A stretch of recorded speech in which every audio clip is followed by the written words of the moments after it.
नमस्कार, मैं पंकज प्रसून। सबसे पहले आज कुछ राष्ट्रीय खबरों पर नज़र डालते हैं। आज नीतीश कुमार छोटे छोटे छत्रपों के अलावा राहुल गांधी से ही मिले, पर मेरा ध्यान गया मैसूर के मेयर के इलेक्शन पर। मैसूर में मेयर और डिप्टी मेयर दोनों के पद पर बीजेपी के उम्मीदवार जीते हैं, और वो भी एचडी कुमारस्वामी के सहयोग से, उनके सपोर्ट से। तो मैं सोच रहा था कि जब नीतीश कुमार आज दिल्ली में एचडी कुमारस्वामी से मिले तो उन्होंने सुबह क्या कहा होगा कि दोपहर में आपकी पार्टी बीजेपी को सपोर्ट कर दे, और वो भी मैसूर जैसे शहर में मेयर और डिप्टी मेयर के पद के लिए, जबकि वहाँ तो कांग्रेस भी थी। तो तीसरे मोर्चे का आगाज़ कुछ इस तरह हुआ है, या फिर जो वैकल्पिक मोर्चे की बात कर रहे हैं वो नीतीश कुमार हर क्षेत्रीय दल से मिल रहे हैं। केजरीवाल से मिल रहे हैं, जो कि गैर कांग्रेसी मोर्चे की वकालत कर रहे हैं। राहुल गांधी से मिल रहे हैं, जो कि कांग्रेस है, जो खुद को सबसे प्रबल दावेदार वो नेता मानती है दूसरे मोर्चे का, तीसरे मोर्चे का, कुछ भी बात करें जो वैकल्पिक मोर्चा है उसका। तो ये तो हो गई तीसरे मोर्चे की कहानी। नीतीश कुमार को एचडी कुमारस्वामी से पूछना जरूर चाहिए कि दिल्ली में मेरे से मुलाकात के महज 2 घंटे बाद आपने मैसूर में मेयर और डिप्टी मेयर के पद के लिए बीजेपी उम्मीदवार का समर्थन कैसे कर दिया। दूसरी बड़ी खबर यह है कि अब से आप जब भी कार में ड्राइव करेंगे तो कार में बैठे हुए जितने भी लोग होंगे सबको सीट बेल्ट लगाना अनिवार्य होगा। इसकी घोषणा नितिन गडकरी जो हैं मंत्री, उन्होंने की है, और उन्होंने कहा है कि 3 दिन के अंदर कानून आ जाएगा इस देश में। तो सिर्फ अब ड्राइवर या फ्रंट सीट पर बैठा व्यक्ति नहीं, हर किसी को सीट बेल्ट लगाना अनिवार्य होगा 3 दिनों के अंदर। एक और बड़ी खबर मैं देख रहा था कि आज दिल्ली में 1200 करोड़ का ड्रग्स पकड़ा गया।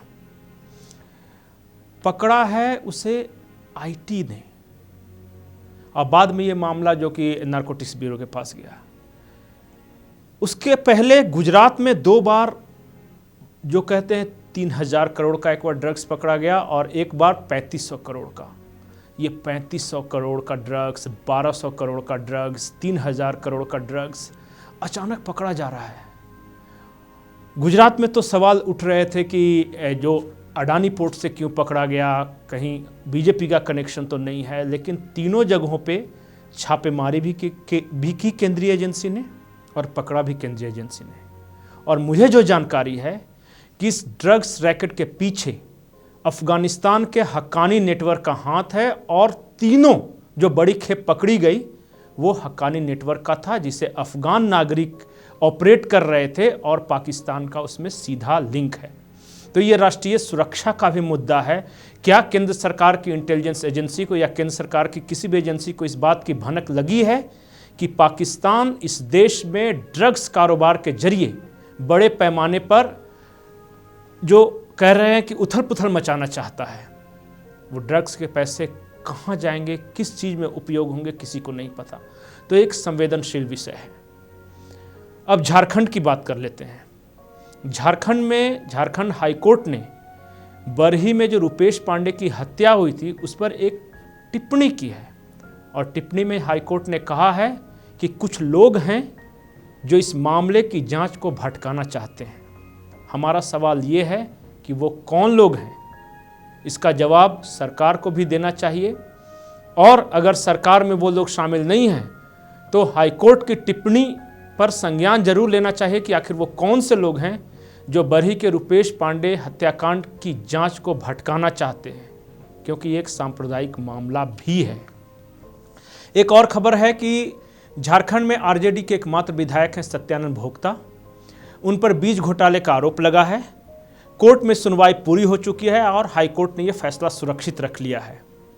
तो जब भी फैसला आएगा तो सत्यानंद भोक्ता के लिए ये बेहद अहम फैसला होगा, उनके राजनीतिक भविष्य को भी तय करेगा। तो क्या झारखंड का एक और विधायक, एक और मंत्री सजा के मुहाने पर खड़ा है? ये देखने वाली बात होगी। एक और है, मैं आज दिन भर ट्विटर हो, फेसबुक हो, इन सब पे सर्च कर रहा था, तो एक नेता झारखंड का जिसके बारे में पक्ष में और विपक्ष में ट्वीट्स की पोस्ट की बाढ़ आई हुई है और वो नेता है गोड्डा के सांसद निशिकांत दुबे। कल कुछ ट्वीट्स में देवघर के कुछ पंडे हैं, वो एक गाड़ी जा रही है, पीछे निशिकांत दुबे चोर है के नारे लगा रहे हैं। आज भीम सेना के कार्यकर्ताओं ने उनका पुतला दहन किया और दूसरी ओर वो लोग हैं जो कह रहे हैं कि अगर झारखंड में किसी संसदीय क्षेत्र का सबसे ज़्यादा विकास हुआ है तो वो गोड्डा है। वहाँ अडानी का पावर प्लांट हो, एम्स हो, एयरपोर्ट हो, रेलवे हो और तमाम तरह के काम हुए हैं। तो हमारा सवाल ये है कि क्या निशिकांत दुबे झारखंड की राजनीति के पोलराइजिंग फिगर हैं? क्योंकि पक्ष और विपक्ष में जिस तरह से पोलराइजेशन हो रहा है वैसा मैंने किसी एक नेता को लेकर पिछले कई सालों में नहीं देखा। झारखंड में बीजेपी के 12 सांसद हैं, लेकिन चर्चा सबसे ज़्यादा निशिकांत दुबे की हो रही है, पक्ष में भी और विपक्ष में भी। आखिर क्यों? एक और जो आज का मूल मुद्दा है हमारा, वो ये है कि लोग मेरे से सवाल करते हैं कि आप महंगाई पे चर्चा क्यों नहीं करते। मैं हमेशा कहता रहा हूं कि लफ्ज़ी झूठी हो सकती है पर आंकड़े झूठे नहीं होते। इस लिहाज से मैंने यूपीए सरकार के 9 साल और एनडीए सरकार के 9 साल में इन्फ्लेशन के आंकड़े जुटाए हैं। अब ये 9 साल किस लिए? क्योंकि यूपीए ने भी 10 साल शासन किया और अगर यही सरकार चलती रही नरेंद्र मोदी की अगुवाई में तो ये 10 साल पूरी हो जाएगी, लेकिन फिलहाल ये 9 साल इस सरकार के हुए हैं। इसलिए मैंने दोनों सरकारों के, मनमोहन सिंह के 9 साल और नरेंद्र मोदी के 9 साल के महंगाई के आंकड़े जुटाए हैं। आप खुद ये आंकड़े देखिए और फैसला कीजिए कि देश में महंगाई किसके ज़माने में ज़्यादा थी और किसके ज़माने में कम, इन्फ्लेशन रेट किसके ज़माने में ज़्यादा था, किसके ज़माने में कम। तो आपको ये पता चल जाएगा कि आटा किसके ज़माने में ज़्यादा लीटर महंगा हुआ और किसके ज़माने में कम। तो महंगाई के खिलाफ मैं ये नहीं बोलूँगा कि आज महंगाई बढ़ी है, पहले महंगाई कम थी, लेकिन जो भी दर्शक मेरे हैं वो पढ़े लिखे हैं, समझदार हैं और ये जो आंकड़े आपके सामने हैं स्क्रीन पे, वो मेरे आंकड़े नहीं हैं, वो सरकारी आंकड़े हैं। आप खुद देखें और फैसला करें। नमस्कार।